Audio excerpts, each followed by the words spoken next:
షాద్ నగర్ వైపు ఉన్న మన స్వర్గసీమ వెంచర్లో ప్లాట్లు కొన్న వాళ్ళంతా సంతోషంగా ఉన్నారు. ఒక్కసారి విజిట్ చేయండి. వాళ్ళు అనుకుంటున్నారు మేము రాసాము చూస్తారని. కాదు, మాకున్న దిష్టిని మీరు తీసేస్తున్నారు. మాకు మీరు ఫ్రీ పబ్లిసిటీ ఇస్తున్నారు. ఇవ్వండి అంట నేను. పాజిటివ్గా ఉంటే ఓకే అమ్మ. అందులో మీరు చెప్పినట్టుగా ఇలాంటి ఇష్యూస్ వీటన్నిటి గురించి రాయడం అనేది ఒక రకంగా ఇంతకుముందు చెప్పినట్టు అదేదో టీఆర్పీ, మాకు వ్యూస్ వస్తాయి, సబ్స్క్రైబర్స్ పెరుగుతారు, రెవెన్యూ వస్తుంది, ఇవన్నీ అనుకోవడం ఉంది చూడండి. అది ఈ మధ్య కాలంలో విపరీతంగా పెరిగింది అనేది. అమ్మ ఇందాక నేను చెప్పినట్టు కవిత గారు, రీల్స్ చేస్తున్నారు. ఒక సాంగ్ గురించి మీరు రీల్స్ చేస్తున్నారంటే ఆ సాంగే నేను చూస్తాను కదా. నువ్వు చేసింది నేను ఎందుకు చూడాలి? నా టైం ఎందుకు వేస్ట్ చేయాలి? అదే చూసి సంతోషపడతాను కదా. అది మీరు చేసిన దానికంటే అది అందంగా ఉంది కదా. కాకపోతే ఇప్పుడున్నటువంటి ట్రెండ్, ఈ జనరేషన్ అంతా సోషల్ మీడియానే నిజమైనటువంటి ప్రపంచం అనుకుంటుంది. అక్కడ ఉన్నటువంటి ఫాలోవర్స్, సబ్స్క్రైబర్స్ అండ్ కంపారిజన్స్ కూడా చాలా పెరిగిపోయాయి కదా. ఎన్నాళ్ళు ఉంటుంది అది? టెలిఫోన్ ఉంది, టెలిఫోన్ లేదు, టెలిఫోన్ వచ్చింది, పేజర్ వచ్చింది, పేజర్ పోయింది, చిన్న ఫోన్ వచ్చింది, నంబర్ ఫోన్స్ వచ్చింది, నంబర్ పోయింది, స్మార్ట్ ఫోన్ వచ్చింది. ఆ టెలిఫోన్ అనేది ఎక్కడో వెళ్ళిపోయింది కదా. అది అలాగే ఇది కూడా వెళ్ళిపోతుంది, ఉండదు. కాకపోతే అప్పటిదాకా ఇలాంటి కష్ట నష్టాలు ఇవన్నిటిని ఫేస్ చేస్తూ ముందుకు వెళ్ళాల్సిందే. అన్నీ ఫేస్ చేయాలి. Take it as a positive, take it as a lesson. నేను మీ ప్రీవియస్ ఇంటర్వ్యూస్ చూసినప్పుడు I don't want to dig the past, నేను దానికి వెళ్ళాను. కాకపోతే బోల్డ్ అని ఇవన్నీ జరిగిన తర్వాత వాటన్నిటి నుంచి సుధమ్మ బయటపడ్డారు. చాలా కాన్ఫిడెంట్గా, నేను బోల్డ్ అన్నాను, నేను మళ్ళీ చాలా చాలా కాన్ఫిడెంట్గా ఉన్నారు. సెల్ఫ్ గురించి ఆలోచిస్తూ ముందుకు వెళ్తున్నారు. సైకలాజికల్గా ఎఫెక్ట్ పడకుండా మీ మీద మీరు ఫోకస్ పెట్టుకొని వెళ్తున్నారు. ఒక ట్రామా ఎదురైంది, ఏడ్చే సిచ్యువేషన్స్ ఉన్నాయి, ఎవరికి చెప్పుకోవాలో అర్థం కాని పరిస్థితులు, మనతో ఎవరున్నారో లేని పరిస్థితులు ఉంటాయి. దాని నుంచి బయటికి రావడం అనేది నాట్ దట్ ఈజీ టాస్క్ కానే కాదు. చాలా ఛాలెంజెస్ ఉంటాయి. ఎలా బయటపడతారు మీరు? అదే ఇందాక నేను చెప్పినట్టు ఐ లవ్ మై సెల్ఫ్. నా వల్ల అవుతుందని నేను అనుకుంటాను. నేను ఫెడప్ అయ్యానంటే, వెక్స్ అయి కూర్చున్నానంటే చెయ్యలేను అని నెగటివ్గా ఆలోచించానంటే చేయలేను. వచ్చింది, ఫేస్ చేద్దాం. అవి బేసికలీ ఏంటంటే, ఒక ప్రాబ్లం వచ్చిందంటే ఆ ప్రాబ్లం నుంచి ఎలాగా అని సొల్యూషన్ ఆలోచిస్తాను, ఎందుకు వచ్చిందే అన్నది ఆలోచించను. బేసికలీ నా క్యారెక్టర్ అంతే. ఒక క్యారెక్టర్ ఇచ్చారంటే ఈ క్యారెక్టర్ ఎలాగ ఉంటుంది అని గ్రాఫ్ చేసుకుంటాను నేను. ఆ తర్వాత క్యారెక్టర్ చేస్తాను. అలాన్నప్పుడు లైఫ్లో కూడా అంతే. వచ్చింది, జరిగింది, పెయిన్ అనుభవించిపోయేది నేను, అనుభవించి చూద్దాం. అది కూడా లెసన్. అంటే ఒక లెసన్ దొరికింది నాకు, ఒక ఎక్స్పీరియన్స్ దొరికింది, దాటి బయటకు వస్తాం. గుంట ఉంది, దాటి అవతలకి వెళ్ళాలి. ఒక్క అడుగు ముందుకు వేస్తే నేను వెళ్ళిపోతాను అవతలకి, దాటేస్తాను. అయ్యో గుంట ఉందని నేను ఎందుకు కింద చూస్తా, దాటగలుగుతాను, వెళ్ళిపోయాను. అక్కడ మంచిగా ఉంది, గుంట నా వెనకాల ఉంది, వెళ్ళిపోయింది. అలా ఆలోచించి నేనే నాలో క్వశ్చన్ నేనే, ఆన్సర్ నేనే, సమాధానం నేనే చేసుకుని కంట్రోల్ చేసుకుని బయటపడ్డా. అండ్ వన్ మోర్ థింగ్, ఇప్పుడు మా కాలం, మా మదర్ కాలం, వాళ్ళ కాలంలో చెప్తే ఒక సపోర్ట్ ఇచ్చేవాళ్ళు. ఇప్పుడు యాజ్ పర్ మై నాలెడ్జ్, నా ఎక్స్పీరియన్స్ వరకు సుధా గారికి అయిపోయిందిరా, అయిపోయింది. ఆవిడ ఇంకా ఇప్పుడు ఫేస్బుక్లో రాసిన వాళ్ళలాగానే కదా. వాడు నేను ధైర్యంగా బయటకు వచ్చి చెప్పానంటే వాళ్ళు ఇంకా రాయలేరు కదా.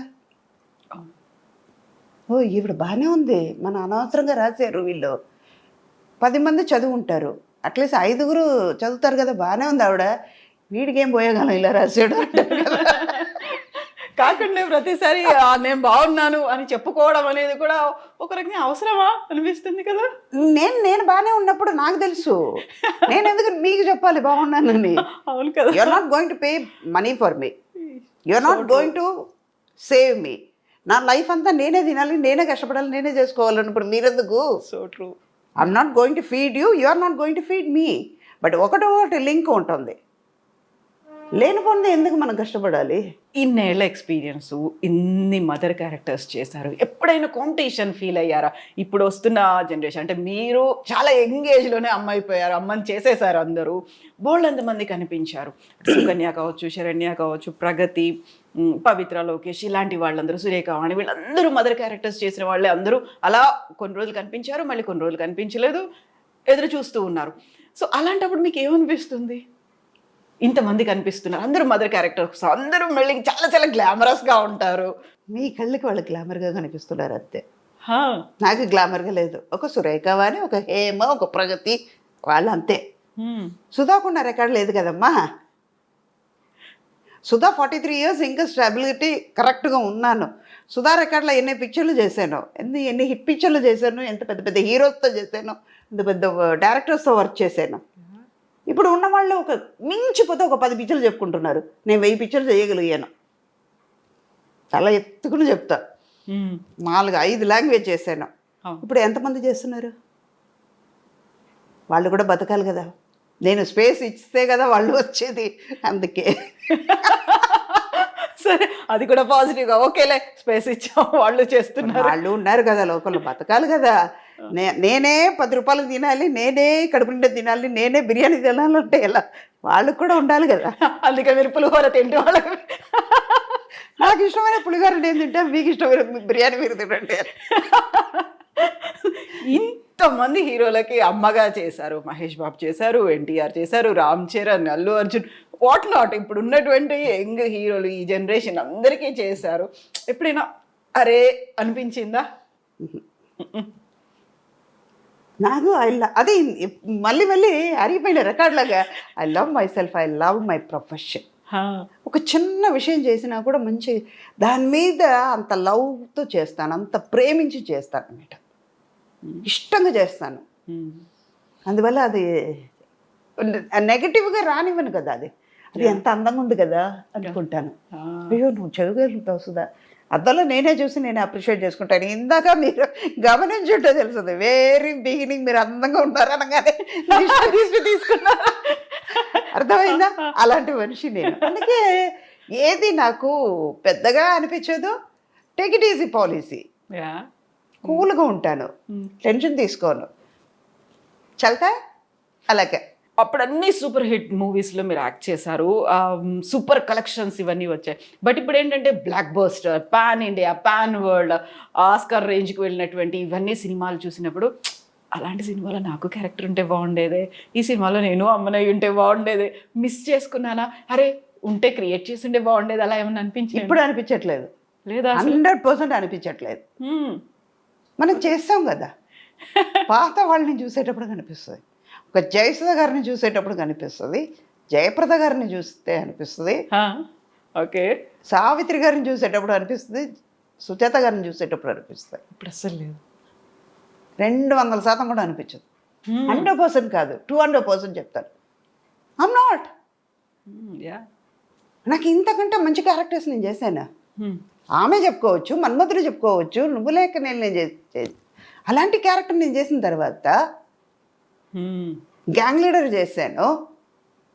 అలాంటప్పుడు నేను ఎందుకు ఇప్పుడు ఉన్నది నేను కంపేర్ చేసుకోవడం? వీళ్ళెవరు నాకు పోటీ కూడా కాదు. వాళ్ళ ఏజ్, వాళ్ళ క్యారెక్టర్ ఇప్పుడు ఉన్నది అంతే. సుధా ఫుల్ ఫ్లెడ్జ్గా క్యారెక్టర్స్ చేశాను. నా కోసం అని కొన్ని క్యారెక్టర్స్ ఇచ్చే డైరెక్టర్స్తో వర్క్ చేశాను. అలాంటప్పుడు నేను వీళ్ళందరినీ ఎవరిని పోటీ కాదు, రాలేరు. పోటీ సుధా అంటే సుధాకు మాత్రమే పోటీ. రీప్లేసర్ అంతే, ఆల్టర్నేటివ్ రీప్లేస్మెంట్లు అసలు ఏమీ లేవు. ఇంకా సుధా లేరా, ఓకేలే అని వెయిట్ చేస్తూ ఉంటారు. చేయాలి కానీ సీనియర్ ఎన్టీఆర్ గారితో చేశారు, జూనియర్ ఎన్టీఆర్ గారితో కూడా చేశారు. ఆ మెమరీస్ అనేవి ఎలా ఉంటాయి అసలు? ఆ ఫ్యామిలీలో అందరితోనూ వర్క్ చేశాను. బాలకృష్ణ గారితో చేశారు.